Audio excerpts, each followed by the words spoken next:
tanto en esa como en las otras es tratar de determinar quiénes van a necesitar entrar a UCI.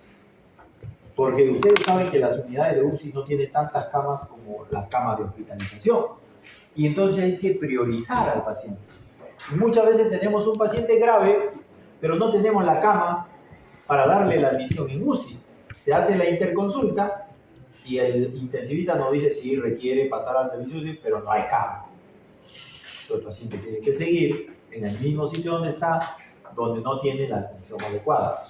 Entonces hay muchos que han tratado de establecer una alerta temprana, como una especie de aviso antes, cuáles van a ir, en cuáles se puede predecir mejor.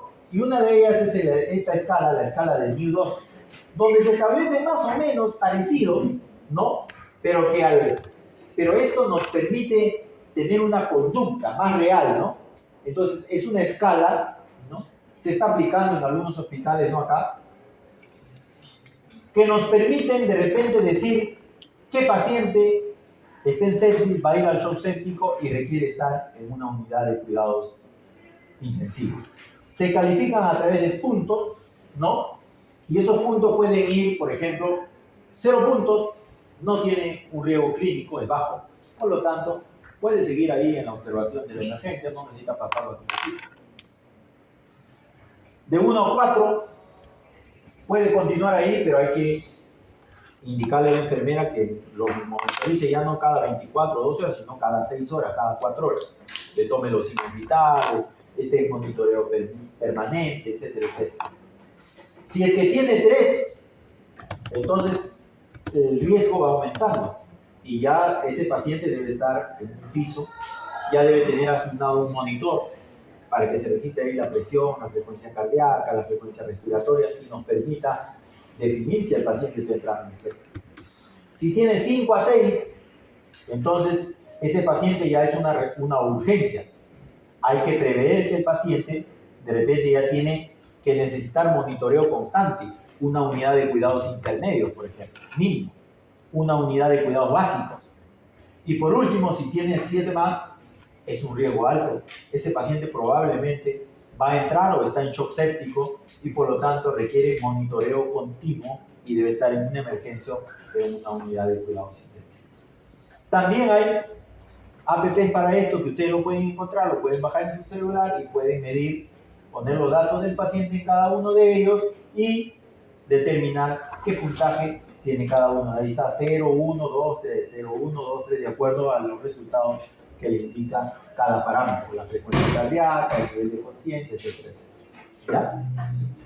¿Qué recomendaciones se dan cuando el paciente está en sepsis y shock séptico? Ya lo dijimos, aporte de oxígeno cuando se requiera, mantener una volemia adecuada, mantener una presión arterial media de 65 por lo menos, una buena hemoglobina por lo menos por arriba de 7 miligramos por ciento, ¿no?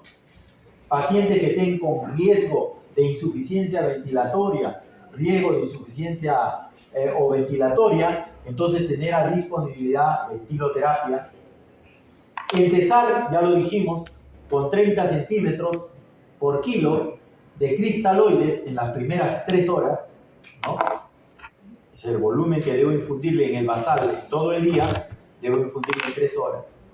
Si no mantengo esta presión de 65, verificar que debo usar los vasoconstrictores, monitorizar el ácido láctico, porque me va a permitir definir o ayudarme a definir si el paciente entra en shock séptico. No se recomienda, fíjese, ya el uso de presión venosa central como antes, ¿no? Antes a todos se le medía la presión venosa central. Ahora hay otros parámetros que son mejores, como el manejo permanente del pulso, de la presión arterial, parámetros que son más fáciles de medir, ¿no es cierto? El ácido láctico, realizar hemocultivos, ya lo dijimos, antibióticos, usar antibióticos de amplio espectro. Cuando el paciente está en sepsis, shock séptico y no se sabe la etiología, pero hay una probable etiología bacteriana, hay que usar antibióticos de amplio espectro en la más amplia dosis. Se han hecho estudios de mortalidad y se ha visto cuanto más se demora usted en infundir antibiótico terapia, la mortalidad es más alta. Mire, ve, si usted infunde antibiótico terapia en la primera media hora o una hora, la mortalidad puede estar bordeando los 22%, 23%. Pero si usted se demora, por ejemplo, toda la noche estaba el paciente, ingresó en las 7 de la noche y usted recién infunde antibióticos en la mañana porque lo revaló, oye, sí, parece una sepsis, creo que es una sepsis,